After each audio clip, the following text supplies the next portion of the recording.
sobrang laki ng bahay ng lolo ko. Pag pumasok ka ng alas 8 ng umaga, makakalabas ka alas 5 ng hapon.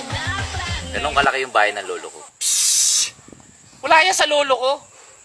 Sa sobrang laki ng bahay ng lolo ko, pag pumasok ka ng Lunes, makakalabas ka Biyernes na. O ganun kalaki yung bahay ng lolo ko. Psst! Eh, ang liliit pala ng bahay ng lolo nyo eh. Sa sobrang laki ng bahay ng lolo ko, pag pumasok ka ng 2015, makakalabas ka 2025 na. Ha? Ganun kalaki yung bahay ng lolo mo? Woo! O bakit? Saan ba nakatira lolo mo? Sa Bilibid.